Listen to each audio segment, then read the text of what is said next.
ओम शांति। आज 8 मार्च 2024। आज की ईश्वरी वाणी की मुख्य पंक्तियाँ हैं। मीठे बच्चे, बाप की सकाश लेने के लिए खुशबूदार फूल बनो। बाप की सकाश लेने के लिए खुशबूदार फूल बनो। सवेरे सवेरे उठकर याद में बैठ प्यार से बाबा से मीठी मीठी बातें करो। प्रश्न है, बाप को सब बच्चे नंबरवार याद करते हैं, लेकिन बाप किन बच्चों को याद करते हैं? उत्तर है, जो बच्चे बहुत मीठे हैं, जिन्हें सर्विस के बिना और कुछ सोचता ही नहीं, जो अति प्रेम से बाप को याद करते, खुशी में प्रेम के आंसू बहाते, ऐसे बच्चों को बाप भी याद करते हैं। बाप की नज़र फूलों तरफ जाती है, कहेंगे फलानी आत्मा बड़ी अच्छी है। ये आत्मा जहाँ सर्विस देखती भागती रहती है, अनेकों का कल्याण करती है, तो बाप उसे याद करते हैं। ओम शांति। बाप बैठकर सब आत्माओं को समझाते हैं, शरीर भी याद पड़ता तो आत्मा भी याद पड़ती। शरीर बिकर आत्मा को नहीं याद किया जा सकता। समझा जाता है ये आत्मा अच्छी है, ये बाह्य मुखी है, ये इस दुनिया का सैर आदि करना चाहती है, ये उस दुनिया को भूली हुई है। पहले उनका नाम रूप सामने आता है। फलाने की आत्मा को याद किया जाता है, फलाने की आत्मा अच्छी सर्विस करती है, इनका बुद्धि योग बाबा के साथ है, इनमें ये गुण है। पहले शरीर को याद करने से फिर आत्मा याद आती है। पहले शरीर याद आएगा क्योंकि शरीर बड़ी चीज़ है ना, फिर आत्मा जो सूक्ष्म बहुत छोटी है वह याद आएगी। इन बड़े शरीर की कोई महिमा नहीं की जाती, महिमा आत्मा की ही होती है। इनकी आत्मा अच्छी सर्विस करती है, फलाने की आत्मा इनसे अच्छी है। पहले तो शरीर याद आता है, बाप को तो अनेक आत्माओं को याद करना पड़ता है।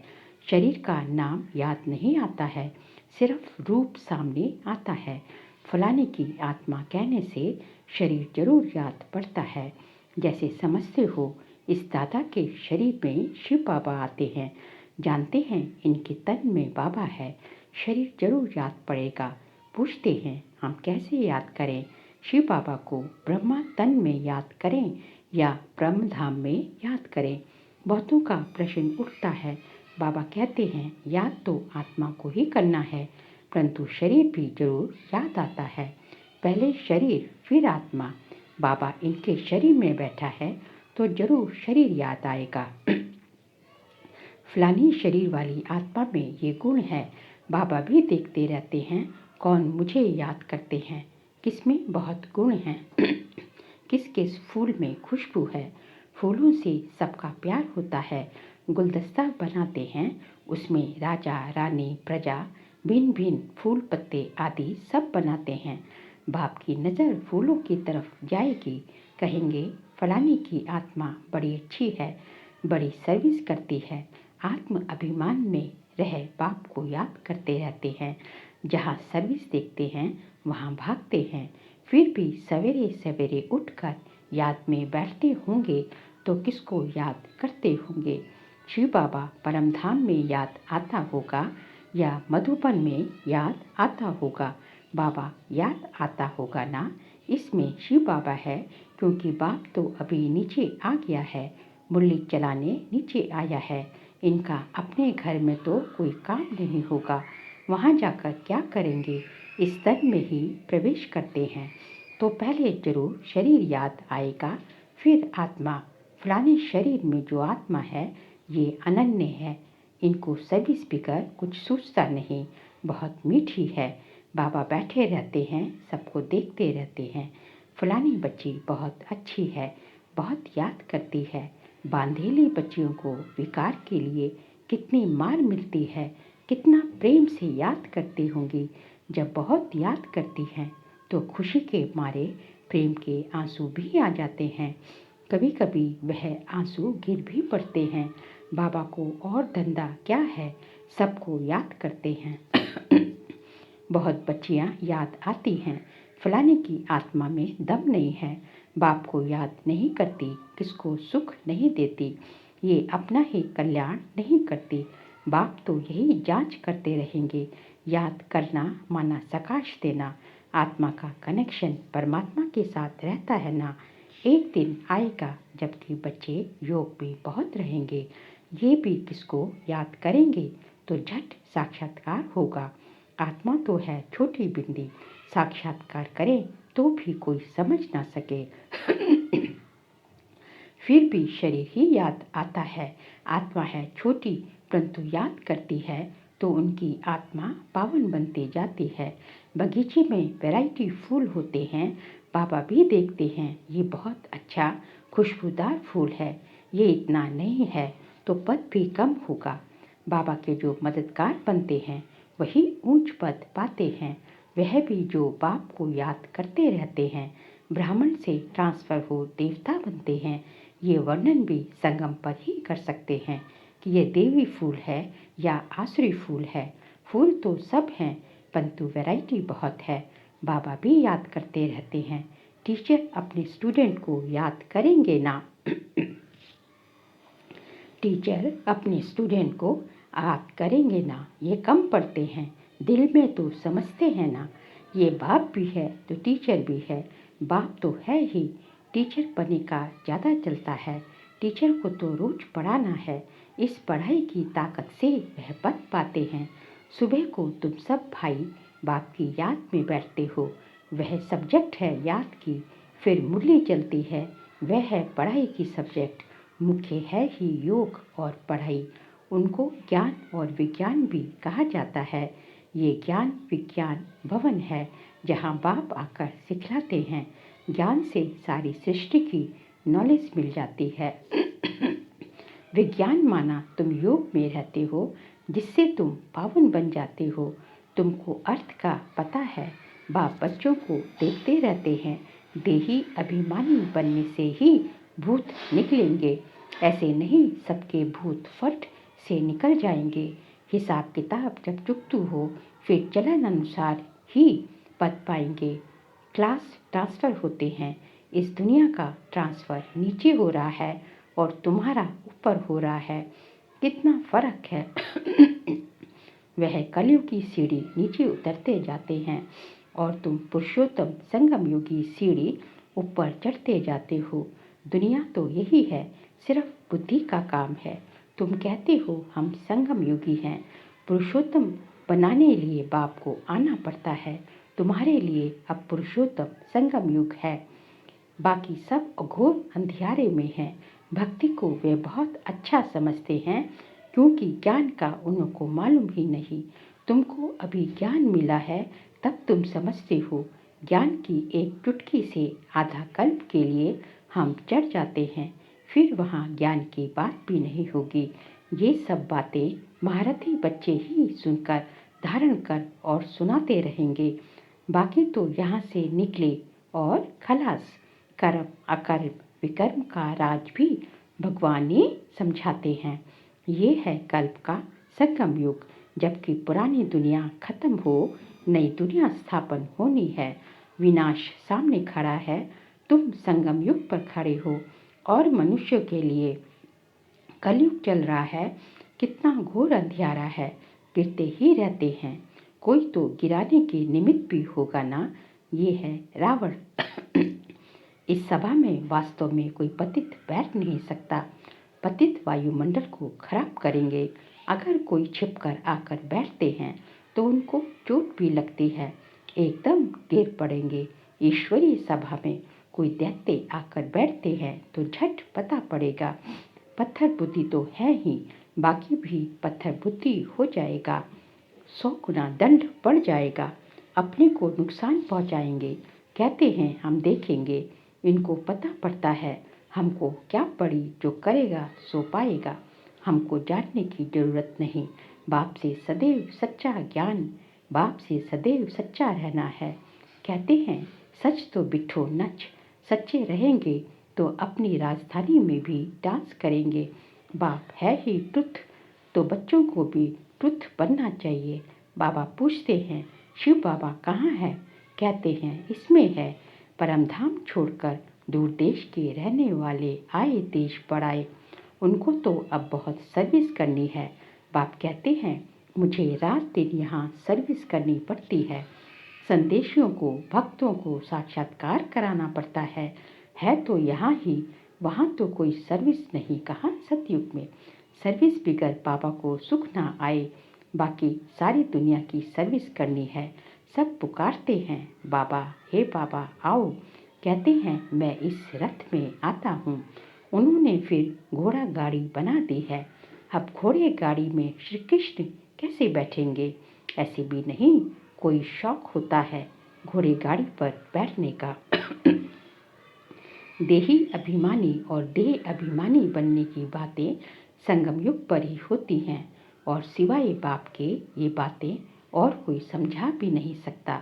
तुम भी अभी जानते हो, पहले नहीं जानते थे। क्या कोई गुरु ने सिखाया? गुरु तो बहुत किए, कोई ने भी नहीं सिखाया। बहुत लोग गुरु करते हैं, समझते हैं कोई से शांति का रास्ता मिल जाए।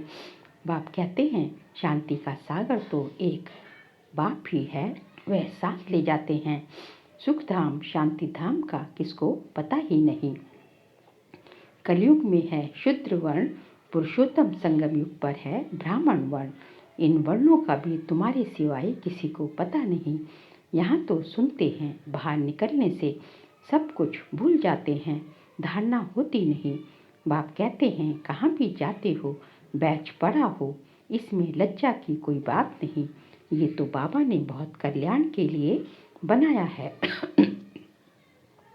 किसको भी समझा कर दो, कोई सेंसिबल होगा तो कहेगा इस पर आपका खर्चा हुआ होगा। बोलो खर्चा तो होता ही है, गरीबों के लिए फ्री है। वह धारणा कर ले तो ऊंच पद पा सकते हैं। गरीब के पास पैसे ही नहीं तो क्या करेंगे? कोई के पास पैसे हैं परंतु मनहूस है। इसने प्रैक्टिकल करके दिखाया। सब कुछ माताओं के हवाले कर दिया। किसने? ब्रह्मा बाबा ने।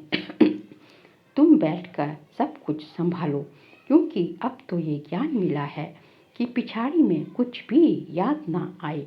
अंतकाल जो स्त्री सिमरे पर योनि पाई, बड़ी बिल्डिंग आदि होगी तो अवश्य याद पड़ेगी, परंतु थोड़ा भी ज्ञान सुना तो प्रजा में जरूर आएंगे। बाप तो है ही गरीब निवाज। कोई कोई के पास पैसे होते हैं तो भी मनहूस होते हैं। ऐसे नहीं समझते कि पहला वारिस तो शिव बाबा है, भगवान वारिस तो भक्ति मार्ग में भी है। ईश्वर अर्थ देते हैं, क्या वह कंगाल है जो उनको देते हैं? समझते हैं ईश्वर के नाम पर गरीबों को देंगे तो ईश्वर एवज में देंगे, दूसरे जन्म में मिलता तो है। कहते हैं दे दान तो छूटे ग्रहण। बाप को सब कुछ दे दिया। शरीर, मित्र, संबंधी आदि सब कुछ बाबा को समर्पण कर दिया। ये सब कुछ आपका है। इस समय सारी दुनिया पर ग्रहण लगा हुआ है। किसका? बाबा। सारी दुनिया पर जो है शनि का ग्रहण लगा हुआ है। वह कैसे एक सेकंड में छूटता है, काले से गोरे कैसे बनते हैं, ये अब तुम ही जानते हो, फिर औरों को समझाते हो। जो कहते हैं हम अंदर से समझाते हैं, परंतु किसको समझा नहीं सकते हैं। कई कहते हैं हम अंदर में समझते हैं, परंतु किसको समझा नहीं सकते हैं। वह भी कोई काम के नहीं। बाप कहते हैं दे दान तो छूटे ग्रहण। हम तुमको अविनाशी रत्न देते हैं, वह सबको देते जाओ। तो भारत पर व सारी दुनिया पर जो राहु का ग्रहण बैठा हुआ है, जो भारत पे राहु का ग्रहण बैठा हुआ है, वह उतर जाए और बृहस्पति की दशा हो जाए। सबसे अच्छी होती है बृहस्पति की दशा। अब तुम जानते हो भारत खास और आम दुनिया पर राहु का ग्रहण लगा हुआ है, वह कैसे छूटे? ये तो बाप है ना। बाप तुम्हारे से पुराना लेकर नया देते हैं। इसको कहा जाता है बृहस्पति की दशा। मुक्ति धाम में जाने वालों के लिए बृहस्पति की दशा नहीं कहेंगे। अच्छा मीठे मीठे सिकिलते बच्चों प्रति माता पिता बाप दादा का याद प्यार और गुड मॉर्निंग। रूहानी बाप की रूहानी बच्चों को नमस्ते। हम रूहानी बच्चों की रूहानी बाप दादा को नमस्ते नमस्ते नमस्ते। सार के लिए पॉइंट्स हैं। सदा खुशी में डांस करने के लिए सच्चे बाप से सदा सच्चा रहना है, कुछ भी छिपाना नहीं है। बाप जो अविनाशी रत्न देते हैं वह सबको बांटना है। साथ साथ शिव बाबा को अपना वारिस बनाकर सब कुछ सफल करना है, इसमें मनहूस नहीं बनना है। आज का बाबा का वरदान है, बिंदु और बूंद के महत्व को समझ अपनी श्रेष्ठ स्थिति बनाने वाले सिद्धि स्वरूप भव। बिंदु और बूंद के महत्व को समझ अपनी श्रेष्ठ स्थिति बनाने वाले सिद्धि स्वरूप भव। शिव परमात्मा की पूजा में एक बिंदु की विशेषता है, दूसरी बूंद बूंद की विशेषता है। दोनों का अपना महत्व है। आत्मा, परमात्मा और प्रकृति का ये खेल अर्थात ड्रामा, तीनों का ज्ञान प्रैक्टिकल लाइफ में बिंदु ही अनुभव होता है और बूंद है शुद्ध संकल्पों की स्मृति, जिससे मिलन की सिद्धि का अनुभव होता है। रूह रिहान में प्राप्तियों की शीतल बूंदें बाप पर डालते हो। रूह रिहान में प्राप्तियों की शीतल बूंदें बाप पर डालते हो, इसी से ही श्रेष्ठ स्थिति बन जाती है। इसी का यादगार भक्ति में भी चला आता है। स्लोगन है, ज़्यादा बोलने से दिमाग की एनर्जी कम हो जाती है, इसलिए शॉर्ट और स्वीट बोलो। ज़्यादा बोलने से दिमाग की एनर्जी कम हो जाती है, इसलिए शॉर्ट और स्वीट बोलो। बाबा कहते हैं हमें किसी भी बात के विस्तार में नहीं जाना, सार है, सार में सब कुछ है। शॉर्ट बोलो, थोड़ा बोलो और स्वीट बोलो, मीठा बोलो। इससे दिमाग की जो बुद्धि की दिमाग की एनर्जी जो है, ब्रेन की एनर्जी जो है वो जो है कम नहीं होगी। और इसलिए जो है हमें कम से कम शब्दों में अपनी ज़्यादा से ज़्यादा बात कहने की आदत होनी चाहिए। अच्छा, ओम शांति।